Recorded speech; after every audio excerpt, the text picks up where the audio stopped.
Sir साहेब भगत जी। साहिब जी, sir आप कहाँ से बोल रहे हैं? हम बोल रहे हैं जयपुर राजस्थान से। सर मेरे को रामेश्वर जी है ना गोटन वाले हाँ जी, हाँ जी, हाँ जी। भगत जी, उन्होंने मेरे को आपके बारे में बताया भी है कि पुस्तक के बारे में आपके लिए वो पुस्तक भेज देना चाहिए। हाँ भगत जी, वो कल उन्होंने एड्रेस भेज दिया था मुझे आपका। हाँ ठीक है जी। अब सत्संग कहीं भी एक बात पूछो सर, आपने उनको भी फोन लगा उठाया नहीं उन्होंने कहीं। कल सोचो तो सत्संग के बारे में ये लोग मेरे को फोन करके कह रहे वहाँ जाऊँ या नहीं। नाम कब लिया था आपने? 16 में लिया जी। 16 में लिया? हाँ जी। अच्छा, आपके बारे में मेरे को कुछ बताया उन्होंने कोई, तो मैं आपने कुछ वीडियो देखी है भगत जी हमारी? भगत जी वो फोन नहीं है हमारे पास में, वो फोन लेना कहा रामेश्वर जी ने वो ले वो वीडियो देखो उनका।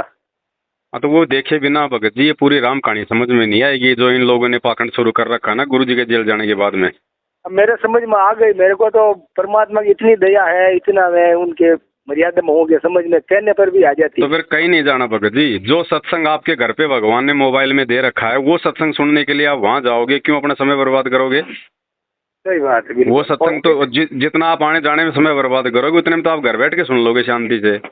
वो कहते नाम खंडन हो जाता, नहीं आओगे तो वो ऐसा हो जाता, वो तो इसलिए इसके बारे में आपसे सलाह ले नाम के जब हम गुरु जी के नियमों पे चलेंगे, गुरु जी के विधान पे चलेंगे, हमारा नाम कैसे खंड हो जाएगा भाई?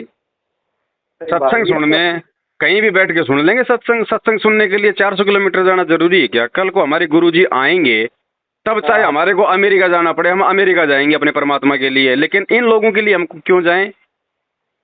सही बात है भाई वहाँ पे कौन सत्संग करता है? और तो कोई करता नहीं, मैनेजमेंट तो सत्संग करता नहीं वहाँ तो होती नहीं सर, भोजन प्रसाद करके वापस चले जाए बस। यहाँ पे वो सामने प्रोजेक्टर पे सत्संग लगा देंगे, ना कोई सुनता है ढंग से, भागते रहते हैं, खाते पीते रहते हैं। तो घर पे बैठ के सुन लो सत्संग, वो तो अपने घर पे भी है। वो लगाते भी नहीं है। और फिर ये कहते हैं सर के वहाँ से परमात्मा दर्शन देंगे, वो दर्शन भी करवाते हैं, वो क्या प्रॉब्लम है? वो आप एक बात बताओ भगत जी, दर्शन वहाँ पे गुरु जी आके दे रहे हैं या फिर कोई टीवी पे या कोई प्रोजेक्टर पे दे रहे हैं?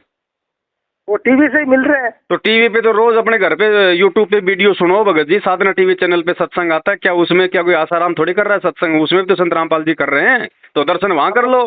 आप अपने घर पे अपने दरबार में फोटो लगा रखी होगी गुरु जी की, क्या वो गुरु जी नहीं है? सही बात है। ये मैं पूछा भाई, अगर शरीर रूप में आके, अगर साक्षात आके गुरु जी दर्शन दे रहे, अगर टीवी से बाहर निकल के आश्रम में, जब तो हम जाएंगे। हाँ सही बात है। तो ये तो बाकी पाखंड हो रहा है भगत जी। इनको तो संगत को जोड़ के रखना है, दान धर्म लोग, क्योंकि इनको पता है कि लोग यहाँ आएंगे तो ही दान धर्म करेंगे। तो सर क्या करूं? मेरे घर वालों का पहला नाम तो लिया, नाम गुरुजी देंगे। भगत जी जो ले लिया वो तो ले लिया, मैं ये नहीं कहूंगा कि आप नाम छोड़ देना, क्योंकि नाम तो परमात्मा का है भगत जी।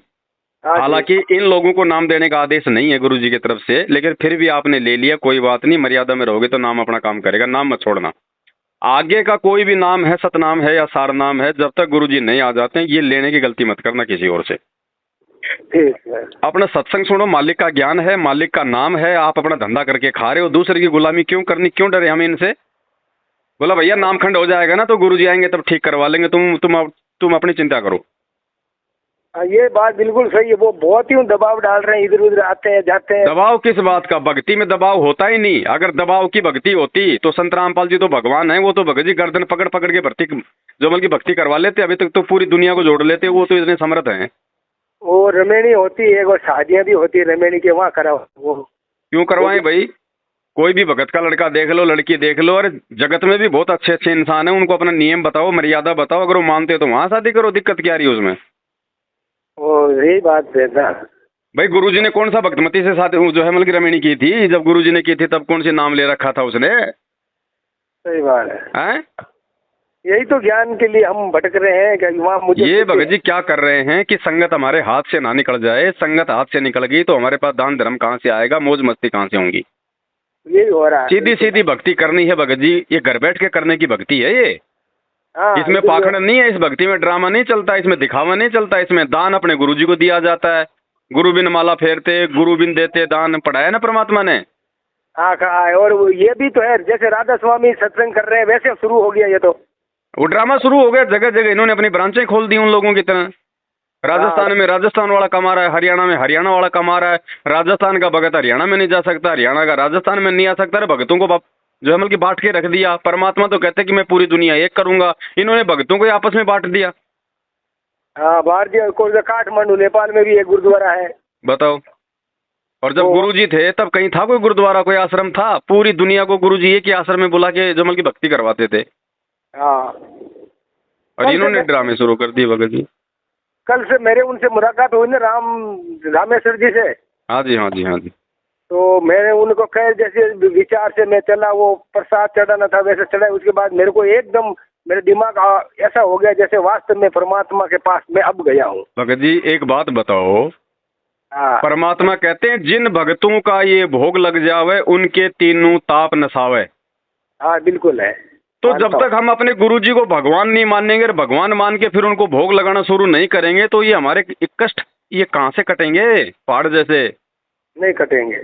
हम भक्ति तो कर रहे हैं हम गुरुजी की, और भगवान मान रहे हैं दाढ़ी मूछ वाली कबीर जी की फोटो को। बताओ, नाम हमारे को दाढ़ी मूछ वाली फोटो ने दिया था क्या? नहीं दिया। सत्संग हमारे को तो फिर तो लाभ कैसे होगा भगत जी? वो तो फिर माता की सी धोख हो गई। मतलब कि वो मालिक कहते हैं कि जीवित बाप के लठम लठा और मर जावे जब उसको गंगा पहुंचाओ। हाँ, वो बात हो गई। तो जीवित बाप संत रामपाल जी बैठा, उसको तो कोई भगवान मान नहीं रहा, उसको तो कोई भोग लगा नहीं रहा। और जो मुर्दा है, जो फोटो है, जिसका कोई लेना देना नहीं है आज वर्तमान में, उस फोटो को भगवान मान के उनका प्रकट दिवस मना रहे हो, उनको आश्रम में भोग लगा रहे हो। नालायको, तुमसे तो जगत वाले अच्छे हैं फिर। सही बात है। हैं? तो कोई सत्संग का प्रोग्राम घर पर हो तो मेरे को इन्होंने कहा कि कभी ऐसा माहौल बने, गुरुजी की कृपा हो तो आप सत्संग भी करते होंगे आके। भगत जी हम लोग वैसे सत्संग नहीं करते, क्योंकि सत्संग करने के लिए तो गुरुजी आए हुए हैं। ठीक है, हम तो क्या है कि भगत भाई बहन आपस में बैठ कर गुरुजी के सत्संगों पे विचार विमर्श करते हैं कि हम गुरुजी ने हमें कैसे भक्ति करनी बताई थी, ये मैनेजमेंट वालों ने अपने स्वार्थ के लिए हमारे को कैसे चलाना शुरू कर दिया। सात संगतियां होती है।